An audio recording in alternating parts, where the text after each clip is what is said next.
Let's pivot back right now from breaking news there to what's taking place in Taiwan. A couple of minutes back, the U.S. Secretary of State Antony Blinken has put out the congratulatory note out of the U.S. here for President Ching-te. Let's take the helm really of the inputs there at the very heart of the geopolitical conversation and the rivalry between the U.S. and what's taking place in China. We heard from the Chinese. We've now also heard from the U.S., from Antony Blinken. Lai is set to give his inaugural address very soon, which will be closely watched, of course, for science and how they will navigate this very complex relationship and their place in it, of course. Stephen Engle, our Chief North Asia correspondent, rejoins us now from Taipei with his guest. Steve, take it away. All right, thanks a lot, Dave. Yes, it is now President Ching-te and Vice President Kim.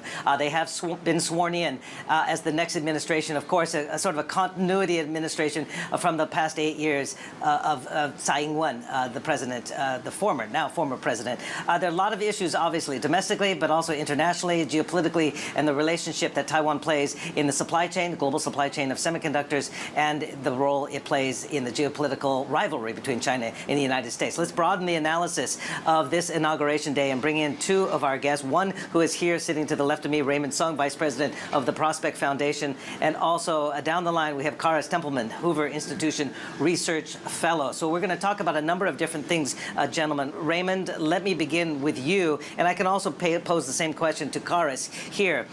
As Ching-te takes over as president, there are issues of his mandate, how much of a mandate he potentially has. He got 40% of the vote, right? At the same time, we have the former president of the Kuomintang, the KMT, going to Beijing and getting welcomed by Xi Jinping. There's a polarization in this country. How much does all of this potentially undermine the opening days of President Lai's term? I think for the whole term, for the Ching-te administration, that will be a huge divisive issues on this, which pretty much a continuation of what's happening during the campaign. The basic differences between the two camps is whether Taiwan should strengthen its capability to defend itself versus to have a more negotiable or more friendly relations, trying to achieve peace by dialogue. I think that debate will continue. But it's one thing to remember that the voters of Taiwanese gave Ching-te a clear mandate to maintain this past 8 years deterrence project, which means that we will cooperate with the United States and the international allies to strengthen ourselves of capabilities to defend. You're a regular commentator in Taiwan media. You do expect a bumpy road ahead, though, for cross-strait ties. What do you expect from his speech, which will be held within this hour? What kind of tone should he strike? The dilemma for any speeches for the president of Taiwan is how do you maintain the status quo, but not giving too much weight to the one China policy, which Beijing wanted to hear. So for the Tsai Ing-wen administration, which will be the constitution of the ROC Taiwan.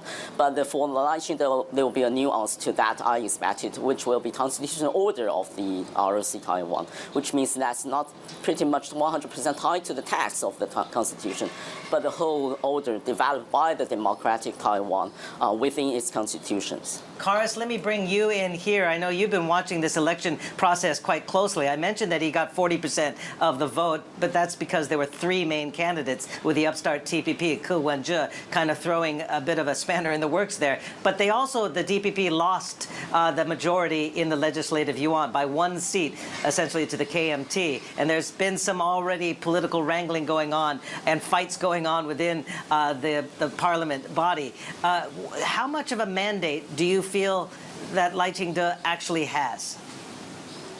Well, I think if we compare his situation to Tsai Ing-wen's 8 years ago, he's clearly boxed in a way that she was not. He obviously won only 40% of the vote. He doesn't have a legislative majority. When I was there in January talking to DPP officials after the election, the working assumption was that he may actually struggle to win re-election in 4 years. So I think he has a lot less room to maneuver domestically than he did, than his predecessor did, either 8 years or 4 years ago. Now, obviously, Taiwan is very strategic. That's why we put so much emphasis on this election process, strategically, economically, with semiconductors, but obviously militarily and the potential conflict across the Taiwan Strait. I know you wrote one of the chapters, or co-wrote one of the chapters in the book, The Silicon Triangle.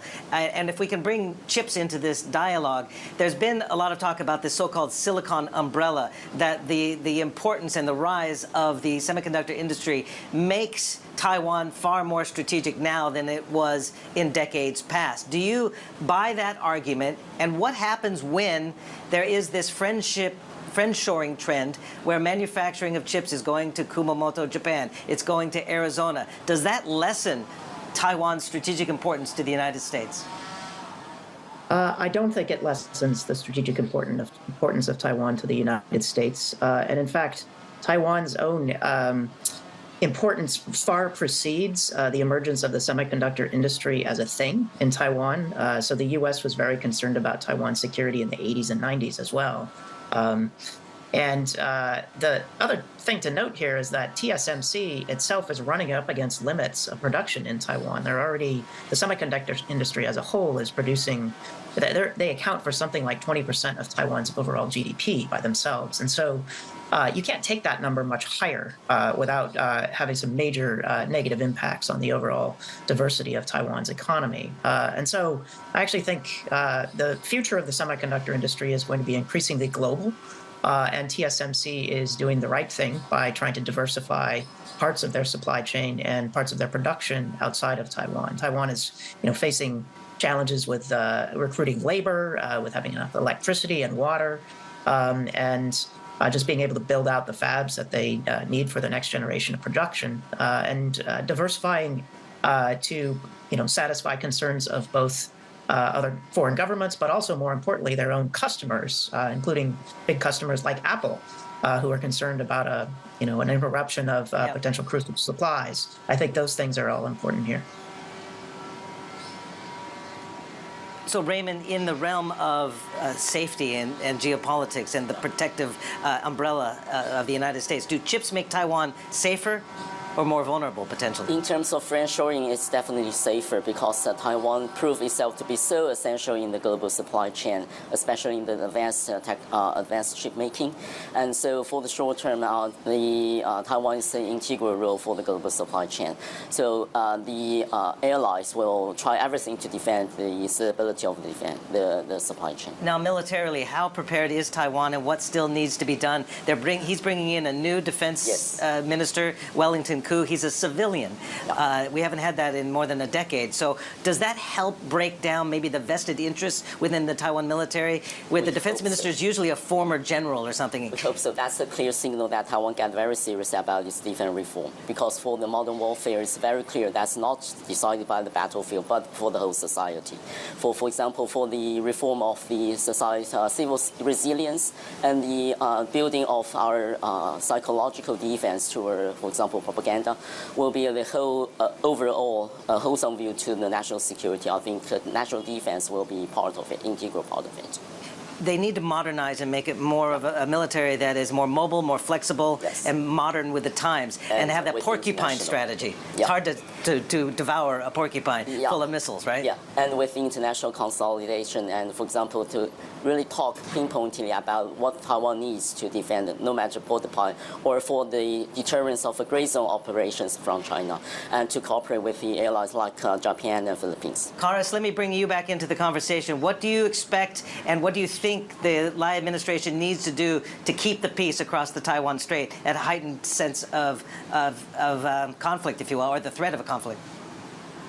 Yeah, well, I think on the one hand, there's a need to kind of stay the course on Tsai Ing-wen's approach to cross-strait relations and relations with the United States. So Tsai was, I've argued many times that she was about the best president the U.S. could hope for in Taiwan, because there were no surprises in the relationship. And so if Lai is able to follow her lead and to maintain that consistent, reliable partnership with the United States, I think he will help preserve peace across the strait. And then secondly, I think some of the defense reforms that the Tsai administration started to put in place still have a long ways to go. And if Lai is able to move those to the next level, so deepening the training of conscripts, for instance, the Tsai administration has just reimposed a one-year conscription requirement, and there's a lot of concern outside of Taiwan that may look a lot like the old conscription training, where there wasn't a whole lot of shooting of guns or other things that might actually be applicable to a real fight. And so having some more realistic training in that process is, I think, important.